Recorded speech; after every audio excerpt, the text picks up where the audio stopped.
ഞങ്ങളിങ്ങനെ ദില്ലിക്കാർ ഹോളി ആഘോഷിക്കുന്നത് കാണാൻ വേണ്ടി ഇത് പുറത്തോട്ട് ഇറങ്ങുക. സത്യം പറഞ്ഞ് പേടിച്ചാണ് ഇറങ്ങിയത്. സത്യം പറഞ്ഞ് ഈ പിള്ളേരെയാണ് ഞങ്ങൾക്ക് ഏറ്റവും പേടി. അവിടെ തിവന്മാരുടെ നോട്ടം കാണുമ്പോഴേക്കും കളർ എറിയാനാന്ന്. പിള്ളേരൊക്കെയാണ് കളർ കുളിച്ചിരിക്കും. സത്യം പറഞ്ഞാൽ നല്ല രസമായിരുന്നു കാണാൻ വേണ്ടി.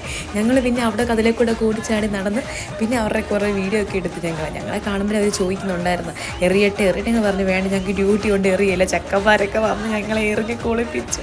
ഞങ്ങൾ നോക്കിയപ്പോൾ ഒരു പടവെട്ടി ചെക്കന്മാർ അതിനെ കൂടെ വരുന്ന കളറും കൂടെ. ഞങ്ങൾ അവിടെ നിന്ന് ഓടുക. സത്യം പറഞ്ഞാൽ ഞങ്ങൾക്ക് പേടിയാണ്. ഞങ്ങൾ ആദ്യമായിട്ടാണ് ഇങ്ങനെ ആഘോഷങ്ങളൊക്കെ ലൈവായിട്ട് കാണുന്നത്. എന്നിട്ടാണെങ്കിൽ പിള്ളേർക്ക് വീഴാൻ ഒരു ഉദ്ദേശവും ഇല്ലായിരുന്നു. ഞങ്ങളുടെ പുറകെ ഇങ്ങനെ വരും. അത് ലാസ്റ്റിലാണെങ്കിൽ ജ്യോതി ജീവനെ കൊണ്ട് ഓടുക. ആ കൊച്ചാണെ വിടത്തില്ലായിരുന്നു.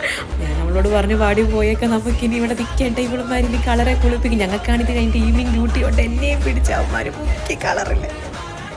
പിന്നെ എല്ലാവരും അങ്ങോട്ട് ഹാപ്പി ഹോളി എന്നൊക്കെ പറയുന്നുണ്ട്. ഞങ്ങൾ തിരിച്ചാൽ വയ്യ ഹാപ്പി ഹോളി എന്നൊക്കെ. നമുക്കാണെങ്കിൽ ഇവരൊന്നും പറയാൻ പറ്റത്തില്ലല്ലോ. ഇത് അവരുടെ നാട്ടിലൊരു സെലിബ്രേഷൻ അല്ല. അങ്ങനെ പിന്നെ ഞങ്ങൾ പിന്നെ ഈ ഹോളിയൊക്കെ അങ്ങോട്ട് എൻജോയ് ചെയ്ത് ഞങ്ങൾ പിന്നെ നേരെ ഡ്യൂട്ടിക്ക് പോകാൻ തുടങ്ങുമായിരുന്നു.